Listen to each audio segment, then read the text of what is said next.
Assalamualaikum warahmatullahi wabarakatuh. Kami dari Kumpulan 5 ingin membentangkan tajuk tentang menghuraikan kepelbagaian dalam masyarakat. Jawab subjek 1. Subjek pengajian Malaysia DUA 20062 dan kami dari program teknologi kejuruteraan pembinaan sistem termaju. Okey, seterusnya ialah kami terdapat 3 ahli kumpulan yang terdiri daripada iaitu saya, Muhammad Hakim Virus dan Muhammad Haris bin Muhammad serta Amir Aiman bin Muhammad Yusof. Okey, dan seterusnya ialah tajuk kami terdiri daripada 6 bab, iaitu satu ialah pengenalan, yang kedua ialah permasalahan kajian, yang ketiga ialah objektif kajian, yang keempat ialah metodologi kajian, yang kelima ialah pembagian bab dan yang keenam ialah kepentingan kajian. Okey, yang pertama ialah pengenalan. Sebagaimana yang kita tahu ialah tarikh 16 September merupakan detik yang bersejarah untuk semua rakyat Malaysia. Hal ini kerana tarikh itu adalah tarikh Tanah Melayu bergabung dengan Sabah, Sarawak dan Singapura. Lantaran itu muncul persoalan, bagaimanakah Tanah Melayu perlu bertindak balas terhadap beberapa perubahan yang wujud berkaitan dengan penubuhan federasi baru itu. Idea penggabungan Tanah Melayu dengan wilayah sekitar adalah hasil buah fikiran Pesuruhjaya Jeneral British di Asia Tenggara iaitu Malcolm McDonald. Idea ini dinamakan sebagai Grand Design. Dan ketika proses penubuhan Malaysia, ada beberapa tokoh penting yang tidak setuju dengan idea penggabungan ini, contohnya Tunku Abdul Rahman yang bimbang dengan penggabungan Tanah Melayu dengan Singapura. Hal ini kerana isu imbangan kaum antara Melayu dan Cina yang semakin rumit. Walau bagaimanapun, dengan rintangan dan cabaran yang perlu dihadapi oleh rakyat dan juga pemimpin, Malaysia mampu menjadi sebuah negara yang maju dan damai selama 64 tahun kemerdekaannya. Okey, seterusnya ialah permasalahan kajian. Terdapat dua permasalahan kajian yang dapat saya huraikan, iaitu yang pertama, adakah kemasukan kaum lain ke dalam Malaysia dapat dibentuk menjadi negara yang aman? Sebagaimana yang kita tahu, British telah membawa orang Cina ke dalam Malaysia untuk dijadikan sebagai pelombong, manakala orang India pula dibawa ke dalam Malaysia untuk dan diletakkan di kawasan estate untuk dijadikan sebagai penoreh getah, dan orang Melayu diletakkan di kawasan perkampungan untuk dijadikan sebagai petani. Okey, yang seterusnya ialah yang kedua ialah penglibatan negara jiran iaitu Indonesia kerana menentang pembentukan Malaysia. Penubuhan Malaysia dipercayai bahawa menggagalkan rancangan Sukarno untuk menubuhkan Empayar Indonesia Raya. Ini menyebabkan penglibatannya tentera Indonesia dan bertindak menyerang wilayah-wilayah di sepadan Sabah dan Sarawak. Malah sekumpulan tentera didapati dihantar ke pantai barat Johor atas tujuan pengintipan. Disebabkan itu, Persekutuan Tanah Melayu telah mengambil langkah bagi mengatasi masalah tersebut, misalnya menubuhkan Mafilindo. Walaupun Malaysia dibentuk, negara Indonesia tetap menentang. Penentangan Indonesia berakhir pada tahun 1965 apabila Sukarno digulingkan oleh Jeneral Suharto. Pada bulan Ogos 1965, Menteri Luar Indonesia yang baharu Adam Malik menandatangani perjanjian damai bagi mengakhiri konfrontasi tersebut. Terima kasih Daniel. Saya akan menyambung pembincangan ini dengan tajuk objektif kajian. Terdapat 4 objektif kajian daripada kajian yang kami lakukan. Objektif yang pertama adalah menjelaskan bagaimana negara Malaysia ditubuhkan sebagai sebuah negara yang maju dan merdeka sehingga kini. Yang kedua, membincangkan tentang faktor-faktor penubuhan negara Malaysia. Yang ketiga, mengkaji tentang dasar-dasar pendidikan dan pembinaan negara bangsa di Malaysia. Dan yang terakhir sekali, menghuraikan tentang kesan-kesan yang berlaku akibat daripada penubuhan negara Malaysia hingga kini. Yang seterusnya adalah metodologi kajian. Terdapat beberapa metodologi kajian yang kami gunakan untuk melaksanakan kajian ini. Namun begitu, kami menghadapi beberapa kekangan untuk mendapatkan sumber dan maklumat yang lebih terperinci yang akibat tempoh kawalan pergerakan ketika kami melakukan kajian. Antara metodologi kajian yang kami gunakan ialah Sumber yang paling utama kami gunakan dalam melakukan kajian ini adalah daripada jurnal-jurnal yang diperolehi daripada carian Google. Antara jurnal yang kami gunakan sebagai rujukan ialah Sumber Federation, Imbasan Sejarah Penumbuhan berasaskan sumber-sumber British, Gagasan Malaysia dan Penglibatan British, Satu Tinjauan, satu daripada 13 Sabah dan Sarawak dalam pembentukan Malaysia dan beberapa jurnal yang lain. Sumber ini amat membantu kami dalam melakukan kajian ini.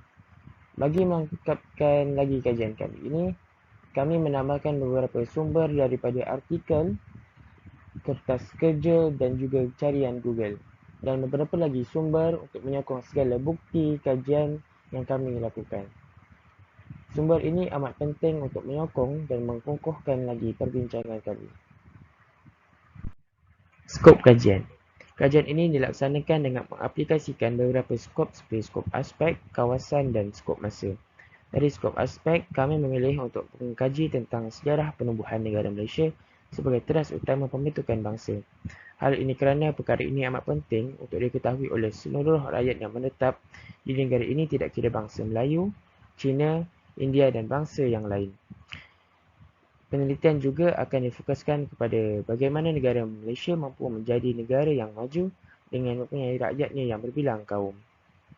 Skop kajian yang kedua ialah skop kawasan di mana kami memilih negara Malaysia sebagai kajian memandangkan tajuk kajian kami ialah penubuhan negara Malaysia. Hal ini disebabkan negara Malaysia adalah sebuah negara yang unik kerana mempunyai rakyatnya yang berbilang kaum.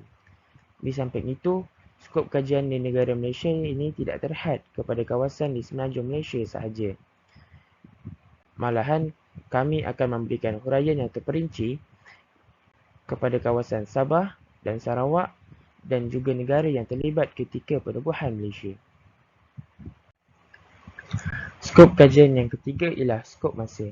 Disebabkan tajuk kajian kami adalah penubuhan Malaysia sebagai teras utama pembentukan bangsa dan negara, kami memilih masa yang tepat ketika kaum Cina dan India dibawa masuk sebagai tenaga buruh di Malaysia. Skop masa kami adalah pada tahun pertengahan abad ke-19 hingga kini. Hal ini kerana menurut kajian, kaum Cina dibawa masuk ke Tanah Melayu pada pertengahan abad ke-19. Pemilihan skop kajian mengikut aspek kawasan dan masa sebagaimana yang saya terangkan di atas dapat membantu kami untuk membuat kajian yang lebih terperinci. Kajian ini dibuat untuk mencapai objektif yang telah digariskan di awal penulisan kami. Sekian itu sahaja daripada saya. Saya akan serahkan kepada Amirul Aiman. Sekian, terima kasih. Baiklah, terima kasih kepada Daniel dan Haris atas pembentangan yang telah dibuat. Sekarang kita akan masuk mengenai kajian literatur. Kebelakangan ini, kajian mengenai sejarah penubuhan Malaysia menjadi pilihan para pengkaji untuk ditulis. Sejarah penubuhan Malaysia telah mendapat banyak reaksi dari pelbagai negara. Reaksi Singapura pula ialah negara itu sebenarnya sejak sekian lama telah memainkan peranan yang penting terhadap ekonomi Tanah Melayu. Ia juga merupakan saluran utama yang membawa Tanah Melayu ke arena perdagangan dunia. Bagi wilayah Borneo pula, tidak dapat dinafikan bahawa dalam sekitar tahun 1960-an, pencapaian ekonomi dan politik mereka masih ketinggalan.